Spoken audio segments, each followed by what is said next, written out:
ሰላም ንሓንቲ ሃገር ወሳኒ መስርሕ እዩ። ሰላም እንትህሉ ልምዓት ዓዲ ይህሉ ልሙድ ናብራ ዜጋታት እውን ይቕጽል። ኣብ ኢትዮጵያ ኣብ ዝተፈላለዩ እዋናት ዝተለዓሉ መንግስታት ኣብ እዋን ሰላም ዕግበት ዜጋታት ንምምላእን ዕብየት ዓዲ ንምስጓምን ዝተፈላለዩ ስራሕቲ ልምዓት እናሰርሑ ከም ዝመጹ መዛግብቲ ታሪኽ ይሕብሩ። ኣብ እዋን ጸበባ ድማ እቲ ኣብ እዋን ሰላም ዝተዋህለለ እቶት ብምእካብ ሓይልን ሃፍትን ሃገር ብምጥቃም ሰላም ንምምጻእ ክጽዕሩ ከም ዝነበሩ ይትረኽ። ብኩናትን ብወረ ኩናትን ብዕግርግርን ሃገር ንጸላኢ ኣሕሊፍካ ብምሃብን ዜጋታት ኣብ ኩናት ንዘለኣለም ክነብሩ ኣብ ምግባርን ክንዲ ህወሓት ክህሉ ተባሂሉ ኣይጥርጠርን።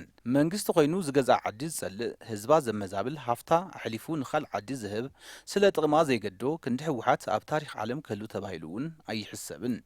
ህወሓት ብዝፈጠሮ ሌላን ጉሌላን ልዕሊ 3 ዓመት ኣብ ኩናትን ዕግርግርን ሞትን ስደትን ዝነበረ ህዝቢ ትግራይ ብሰላ ውዕሊ ፕሪቶርያ ሰላሙ ረኺቡ ንቡር ናብራ ምንባር ካብ ዝጅምር ልዕሊ 2 ዓመት ኮይንዎ እዩ። እሞዚ ብሰላምን ረሃዋን ክነብር ዘይኽእል ኣብ ኩናት መትረፋይ ዝኾነ ዘይሕጋዊ ጉጅለ ህዝቢ ትግራይ እንትቐስን ዓይኑ ደም እናመልአ ሰላም እንትረክብ ልቡ እናቆንቆነ ሕጂ እውን መእንተ ስልጣኑ መእንተ ጥቕሙ ክብል ነቲ ህዝቢ በይዛ ርእሱ ክገብሮ ካሊእ ኩናት ይውላዕ ኣሎ። ምስ ኣሚኮ ትግርኛ ጻንሒት ዝገበሩ ፖለቲከኛ ገብረ ስላሴ መዝገበ ህዝቢ ከም ህዝቢ ነቲ ዘይሕጋዊ ጉጅለ ህወሓት ይኣክል ሞት ይኣክል ኩናት ኢሉ ዘይቃለሶ ንምንታይ እዩ ኢልና ንዝሓተትናዮም ሕቶ ዝስዕብ መልሲ ሂቦምና እዮም። ትጉጅለ ከም ዝበልናዮ ኣብቲ ክልል ንነዊሕ ግዜ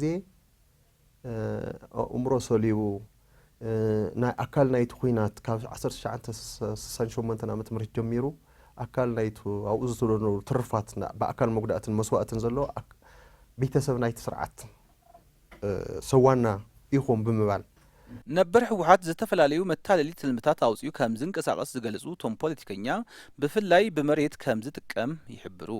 መሬት እውን ሓላፋና 2-3 ሰባት 0.1% ብፍሉይ ሓላፋ መሬት ብምሃብ መሬት ብተፈጥሮ ናይ ሓዋርያ ግን እዚ ብምግባር ስቲል ናውቶም ሕዚ ዘለዉ ሰባት እውን ዝሕልውዎ ዘለዉ ተጣባቕቲ ሰራዊት እውን መሬት ሓላፋ ክትውሃቡ ኢኹም DDR 190 ክትውሃቡ ኢኹም እዚ ክግበረልኩም ብዝብል ተስፋ እዩ ጠጠው ኢሉ ዘሎ።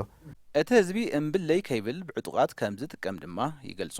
ኣይንቃለስን ኣይንግፈፍን ከይብልቲ መንእሰይን ሕብረተሰብን ግን ቶም ተስፈኛታት ዝኾኑ ሰራዊት ሓለውቶም ኣፎምስ ሕጂ እውን ኣይረፈደን እሞ እቲ ጉጅለ ጥፍኣት ደው ኢሉ ከስተብህልን ናብ ዘተ ሰላም ናብ ዙርያ ጠረጴዛ ክምለስን እቲ ህዝቢ ድማ ድምፁ ከስምዕን ሰላማዊ ቃልሲ ኣብ ልዕሊ እቲ ጉጅለ ጥፍኣት ክውልዕን ከም ኣሚኮ ትግርኛ ምኽርና እዩ።